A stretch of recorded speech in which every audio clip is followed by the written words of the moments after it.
Starting off this countdown, we have the Alice killings. I've talked about this creepypasta before, but basically it's a famous Japanese urban legend about a mysterious serial slayer. They would go around murdering random individuals. At the scene of their gruesome crime, they would leave a single playing card by the body with the name Alice written on it in the victim's blood. The killer ended up taking the lives of 5 individuals. Well, in 2003, there was a serial killer in Spain that would also leave playing cards by their victims, just like the Alice killer. He ended up slaying 6 individuals before the police caught him. Coming in at number 9, we have the Facebook messages. So the creepypasta I'm going to be talking about is the one titled "My Dead Girlfriend Keeps Messaging Me on Facebook," and it's pretty self-explanatory what happens. A guy's girlfriend passes away but keeps messaging him on Facebook saying random things, almost as if she's like toying with him from the dead. Well, in 2016, Kayla Brown and her boyfriend Charlie Carver were kidnapped by a serial killer. Charlie was killed, but Kayla was kept alive in a shipping container for 2 months. To avoid suspicion, the killer went on both of their Facebooks and sent messages and status updates to not worry friends and family. He said that they were fine and left on their own, but eventually he was caught and Kayla was rescued. Moving on at number 8, we have the Axeman of New Orleans. Legend goes that in the early 20th century, French photographer and inventor Edouard Martel was traveling the United States taking thousands of photos of the places he visited. He typically would hide his camera and set it to go off automatically. That way he could capture real life without people knowing. However, after reviewing his photos, he realized that he captured a brutal serial killer who police could never catch. He was named the Axeman of New Orleans, or New Orleans. You guys make fun of how I say that name. Now, parts to this story are true. Parts are false. For starters, Edouard Alfred Martel is a real person, but he wasn't a photographer. Second, the Axeman of New Orleans was a real killer. During an 18-month spree from 1918 to 1919, he killed 6 individuals. So this creepypasta was based off of a real killer. In our 7th spot, we have the Green Man. Now, there are a bunch of different versions to the story, but they are all about a green man with no face that stalks the streets of Pennsylvania at night. Some say he was splashed with acid.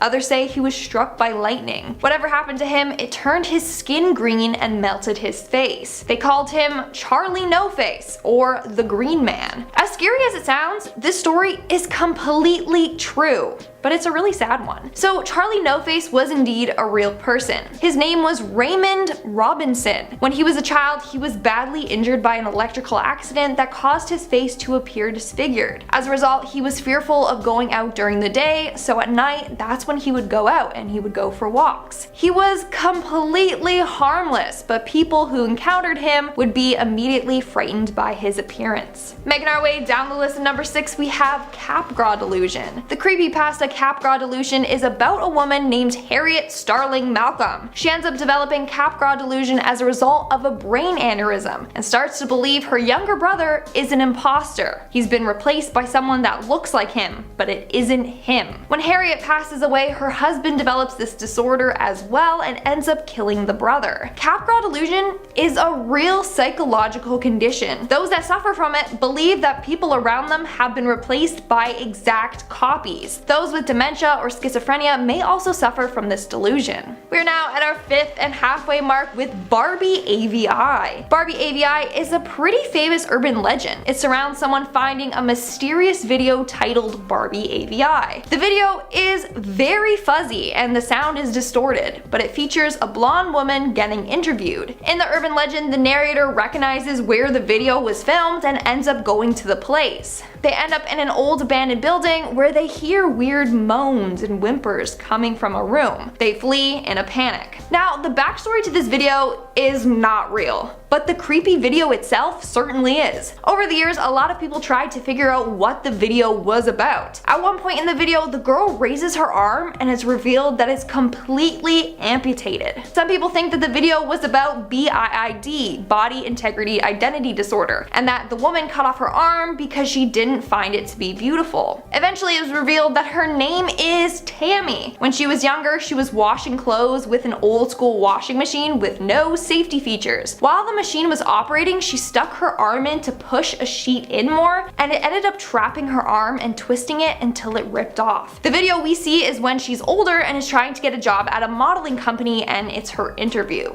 In our fourth spot, we have the Russian sleep experiment, another very famous creepypasta, and boy is it creepy alright. The creepypasta is quite a lengthy read, but basically story goes that in the 1940s, Russian researchers were conducting unethical tests on enemy prisoners. They captured 5 enemies that they planned to keep awake for 30 days using a gas-based stimulant. They wanted to see the effects that sleep deprivation had on the brain, and in the end, everything goes wrong. They spiral into madness and then they all die in gruesome ways. Now, I hope this exact story isn't true, but it's quite possible that it was based on the number of real-world examples of governments experimenting on humans, like Project MKUltra, where CIA agents were injecting people with LSD, or Project Sleepless Soldiers, where Soviet soldiers were given a drug that let them fight for days without needing sleep.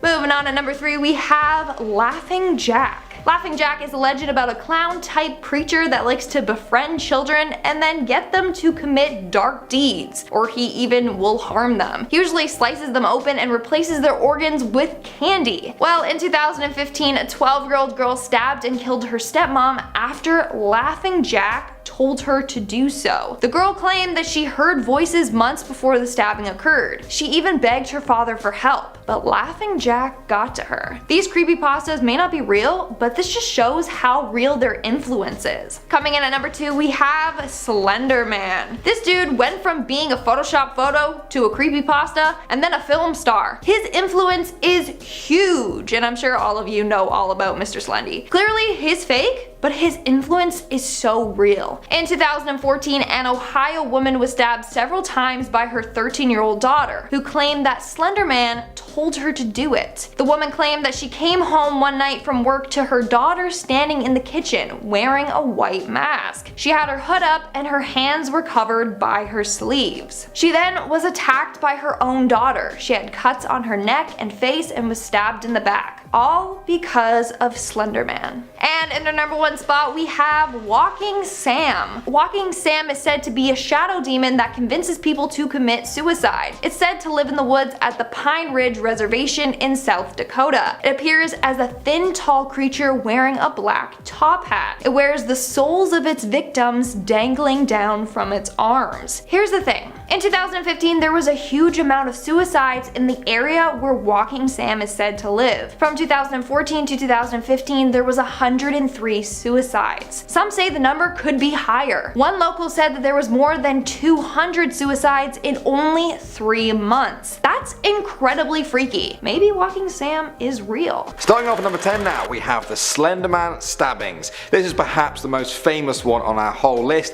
It made headlines across America and beyond. Slender Man is a creepypasta dating back to 2009 about a tall, thin man with a featureless face and head. He wears a suit and stalks children in the woods. Over the years, it's inspired spin-off stories and artwork, but it also inspired something far more sinister. On May 31st in the town of Waukesha, Wisconsin, 12-year-olds Anissa Weir and Morgan Gieser lured their friend Peyton Leutner into the woods. They then stabbed her 19 times in an attempt to kill her. They later told police that they wanted to prove their loyalty to Slender Man so they could become his proxies, prove his existence, and prevent him from harming their families. They believed the only way to do this was to kill a human being. The victim was found by a cyclist after she dragged herself to the side of the road. She survived the attack after 6 days in hospital. Moving on now to number 9, we have the Black-Eyed Children. This is an urban legend turned creepypasta about paranormal creatures that resemble children between the age of 6 and 16.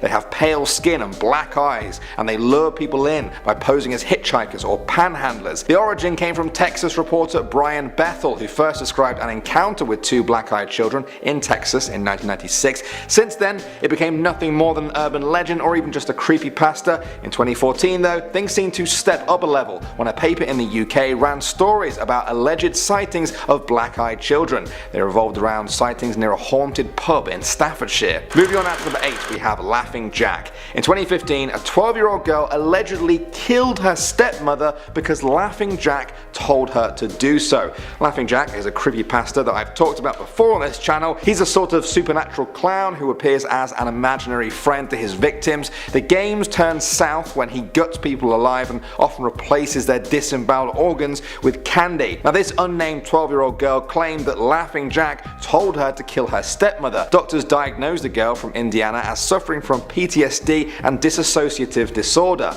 Her family said their main concern was getting her transferred to a state mental hospital after 16 psychiatric facilities refused her. Her public defender told the news, "This little girl has been failed by everyone. The risk level for her is beyond anything I think anybody can imagine." Moving on to number 7 now, we have Facebook from Beyond the Grave. Now, some of you guys may have heard about a very scary creepypasta that came from Reddit. It was titled, "My dead girlfriend keeps messaging me on Facebook. I've got the screenshots." It's really creepy, honestly. I recommend you all go and read it if you haven't done so already, and it's exactly as the title sounds. Well, a real life version seemed to happen in South Carolina in 2016. Real estate agent and serial killer Todd Colep kidnapped Carla Brown and her boyfriend. He posted on their Facebook pages in an attempt to make it seem like they hadn't been kidnapped by him. Their family and friends didn't know the truth, that Colep had killed the boyfriend and had Carla chained up in a shipping container. The creepiest thing of all though was that some of the last Facebook posts he made on their accounts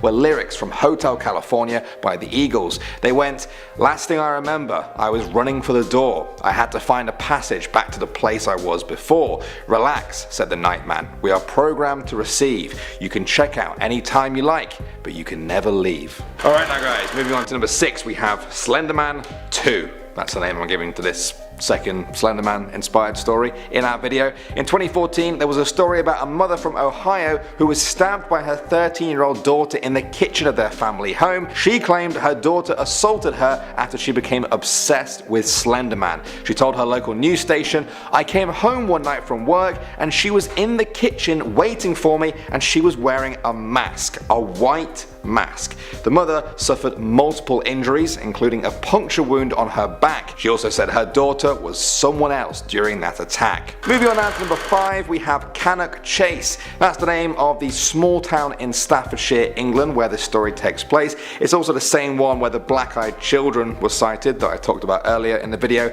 In 2015, residents started reporting real-life sightings of Slenderman this time. They described him as a lean, shadowy spirit with blood-red eyes. His clothes were Victorian in nature and he visited people in their homes. One woman, Pie Green, said, "I was awoken just before 2 AM by an odd scratching noise in my bedroom. To my astonishment, there was what seemed like a sphere-shaped shadow by the edge of my wardrobe. As I tried to get out of bed and investigate further, the shadow began to stretch towards the ceiling. It was at that point I found myself faced with the most disgusting and horrific creature imaginable. It was about 8 feet tall and had a white face with razor-sharp fangs." I think the creepiest thing of all though is that she wasn't even the only person to experience a visit like that. Moving on to number 4 now, we have the Revolution. In 2014, Gerard and Amanda Miller murdered police officers in a Las Vegas pizza restaurant before covering their bodies in American Revolutionary War flags and a swastika. They then killed another local shopper before turning the guns on themselves when the police pinned them down with gunfire.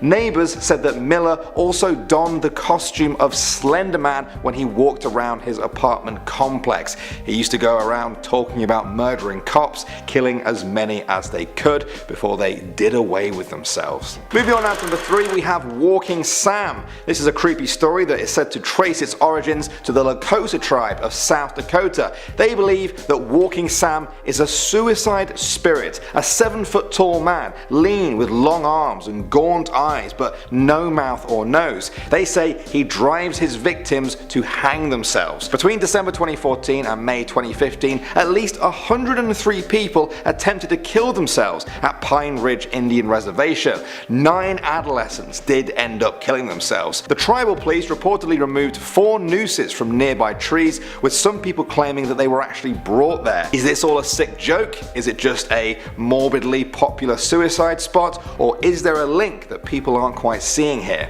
At number 2 now guys, we have Pope Lick. Now some of you may have heard me talk about this one in a previous video. The Pope Lick monster is said to be a goat-human hybrid that lives on top of a railway bridge in Kentucky. They say he uses mind control to make people climb to the top of the bridge and then get hit by a passing train. Over the years though, people began to argue that this was more than an urban legend, that the story had an ever-increasing body count. There are 2 confirmed cases of people dying on or below the bridge in 1987 and again the year after. In 2016, a couple from Ohio went searching for the monster and were not able to get off the tracks in time when a train came barreling down towards them. The boyfriend was able to save himself, but his girlfriend was killed instantly. And finally at number 1 now, we have The Intruder. One of the most famous creepypastas out there is titled "Aren't You Glad You Didn't Turn on the Light?" If you haven't read it, honestly, go and check it out. It's a good reminder about how scary things really can be in the dark. I won't spoil it for you if you haven't read it. What I can say though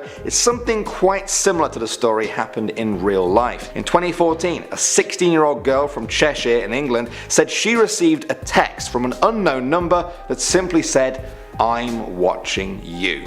Later that night, the stalker told her he was going to hang himself outside of her first floor bedroom window. The girl was so terrified that she spent the night sleeping in her mother's room. During the night, she received a text from the stalker saying he was in the house. She didn't believe him, but she was still terrified. The next morning, she went into her room and noticed some of her shoe boxes under the bed were poking out a little bit. When she looked under the bed, she found her stalker was there asleep. Luckily, that gave her just enough time to go and get her mum and for the police to be called. Coming in at number 10, we have tentacles. Tentacles are creepy for so many reasons. They're wet, they're slimy, they look like they were made to drag you to the bottom of the ocean and rip you limb from limb. So it should be no surprise that we're starting off today's list with a breakdown of a story that was all about these slimy deep sea invaders. This creepypasta starts off with someone enjoying a nice bath. It should have been peaceful, it should have been relaxing. The person was laying down with candles, bubbles, the water was warm, everything was perfect, but then something changed. The temperature seemed to drop rapidly. Then some slimy tentacles came out through the drain and wrapped themselves around this person's body. They tried to struggle away, but the tentacles squeezed down. The water was ice cold, but the slimy ropes that were squeezing around the person's body seemed to be even colder. They pulled them under the water in the tub. They struggled to breathe. Some creature was going to drown them in their own tub. Then right then when it seemed like they were going to run out of air, they woke up. It was all a dream. They were just asleep in the tub. Then the water started to get cold.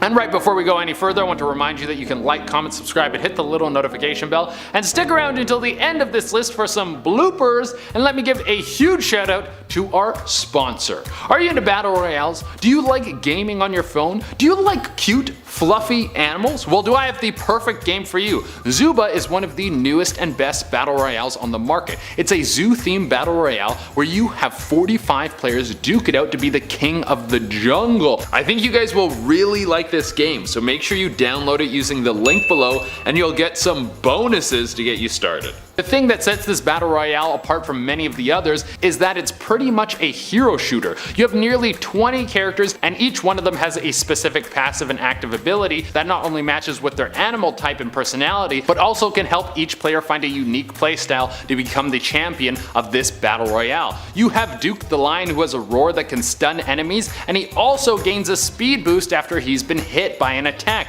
There's also Finn the Shark, who can regain health when he melees opponents, and his passive lets him see where other low health enemies are. There's even more depth to the particular gameplay that each character offers. While battling, your characters can pick up 3 different weapons, and depending on who your character is, it will change how they use their weapons. On top of that, there are a ton of ways you can customize and upgrade your character, so you will never be short of fun things to explore. On top of all of that, this game is free to play and available on iOS and Android. Make sure you check out the link in the description below to get 50 coins and 40 gems for supporting the channel. Now, let's get back to this list. Coming in number 9, we have Lost. A couple vacationing in the tropics thought it would be a good idea to rent some kayaks and try their luck at checking out the ocean. They got a double kayak, they started paddling off the mainland. It was a beautiful day, so it would be perfect for them to see the most beautiful marine life below the crystal clear water. They went out far enough that they were floating right above a reef. The two of them stared down into the water and they saw schools of the most beautiful fish and exquisite clusters of coral. Then the water seemed to turn gray. The air suddenly was crisp. A thick dollop of rain slapped against the person's arm. They both looked up and saw it. A swirling storm had moved above them. They were too mesmerized by the coral to notice when it was flowing in. They started to turn their kayak to paddle back to the shore, but they must have floated a mile off the coastline, and the wrath of the storm was already ripping at the water. It smashed against their kayak and tossed them about. They managed to stay inside the kayak, but the storm was pushing them further and further from the coastline. It must have been hours of them fighting to keep the kayak upright, and then, just as quick as it came, it was gone. They survived the storm, but they looked out to the open ocean to find an even greater horror. Endless blue water in every direction. They had no water, no food, and just then, one of them felt a rumble of hunger in their stomach. How long would it last before the other person looked a little too tasty? Coming in number 8, we have Crabman. Some marine biologists were doing research on a new species of crab they found in the Pacific. They had been studying these crabs by diving down underwater and viewing them in their natural habitat. They seemed docile, but then one of the crabs jets through the water and pinches one of the marine biologists on the finger. It seemed like nothing, but then his whole body started to transform into a half crab, half man creature. He was now Crabman. He started chomping down on dudes faster than Joey Chestnut clears a plate of food. Coming in at number 7, we have a zombie ship. A crew is on board of a ship heading through a storm. They're trying to make it through, but the waves are too harsh and the visibility is too poor. Normally they would have seen something like this, but they crash right into an island. Some of the men on board survive the crash and then bunker down to try and hold off until the storm passes. After the storm is gone, the remaining people do what they can to help those in need and try and find a way to get help. But something is terribly wrong. Some of the cargo leaked, and whatever was in it is causing the dead sailors to rise from the dead. Now they are living and stuck on Zombie Island. Coming in number 6, we have the trade. Sailors always knew of a legend of a witch out at sea that could grant any wish, even bring people back from the dead, but it was always at a cost. A sailor loses his wife and the loss drives him mad. He believes in the tale. There's only more fuel added to the fire when a con man tells him that he'll take him there to meet the witch, but for a price. The two men head out to sea. The con man thinks that he'll sail around for a little while, take the man to an island that he doesn't know, and then kill him and take everything he has. The two are out at sea, and then a fog surrounds the ship. The witch appears and she already knows the man's wish. She says, "I'll grant you the wish, but for a price." The sailor pushes the con man into the water and he says, "Take him. I remember the way back." Coming in at number 5, we have the cursed treasure. Two deep sea divers come across something that was meant to be lost to man. It's a chest. They use heavy equipment to haul it up to the surface. They get on board their boat, crack it open, and they see what must be billions of dollars worth of gold coins. This was the break they've been waiting for. They rush back to shore. They already have a few dealers ready, and within 2 weeks all of the coins are gone, and these two men are richer than they could have ever imagined. Over the course of a year, a mysterious sickness infects the two men. It's like black mold is growing under their skin. It keeps spreading and eventually their limbs start to fall off. If they had taken the time to learn the Incan language, they would know that on the chest it said, "Touch one piece of this treasure and you will be cursed with the rot." The question is, how many people have touched these coins by now? Coming in at number 4, we have the Sea Monster. A deep sea research vessel the size of a 3-story building is deep underwater. There were signs of life that have never been seen before, and this crew wanted to be the first to find them. They started excavating where they got the reading from, and something strange started happening. It seemed like seismic activity, like there was an earthquake happening, but that wasn't what it was. The ground was alive, moving beneath them. Something was under them, but they couldn't make it out. Then they saw it. They were staring into an eye twice the size of the ship. What did they just wake up?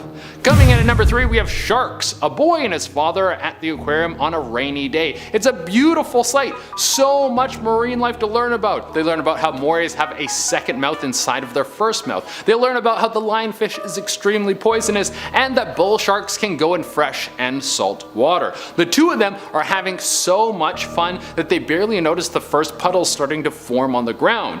Was there a leak in one of the tanks? They kept walking through the aquarium looking for an exit. For some reason, everyone looked panicked. They finally get to a doorway. They see a crowd of people and the doors are blocked with a monsoon of water. Was it really raining that much? The flooding trapped them inside the aquarium. Just then, the water bursts the doors open and the father grabs his son and sprints for higher ground. The rushing water causes the displays packed with fish and animals to burst open. The father manages to climb up with his son to a higher point where the rushing water is just touching their ankles. tentacles. They see someone trying to swim towards them. Just then a dorsal fin pops out of the water and the person gets pulled under. A gush of blood stains the water like someone had just sliced the neck of a pig right below the surface. Bull sharks can go in salt and fresh water, and it seems like the water is rising.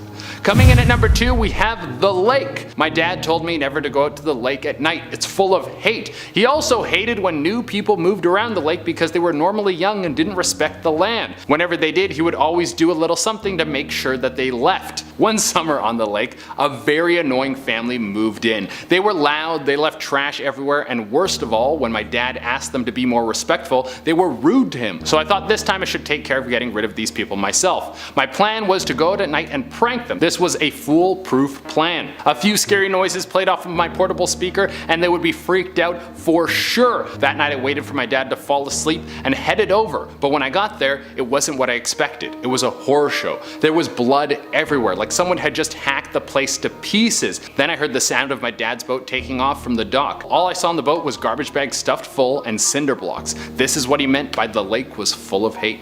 And coming at the number 1 spot, we have the mermaid's kiss. The year is 1714, and a man is aboard a small sailboat with his crew. The men are working away and they hear laughter coming from the side of the boat. They peer over the side and they are aghast. There's 3 of the most beautiful women in the world swimming around the water. The men can only see above the neck, but these 3 women seem to move through the water more elegantly than the most skilled dancer does on land. The thought of saving the women flashes through their heads for only a moment, but then is erased when one of them pulls herself up the side of the boat. Her body still hangs off the side, she's completely naked. She uses one of her hands to hold the railing and the other hand to wave a sailor over with her finger. One man approaches slowly. The rest watch with their mouths slacked open. Nothing can be heard but the sloshing of water, the giggling of women, and the echoing smack of a sailor's shoes walking across the deck. He moves in close. She reaches her hand out to touch his cheek and she guides her face closer to his. She kisses him. Had one of the men looked away for a moment, they might have noticed the large spiny barb coming out of the woman's other hand. She pierces it through the man's neck and then slips back into the water, pulling him in with her. The only proof that she was ever there is the blood splatter left on the deck. Men aren't the only ones who like to fish out at sea.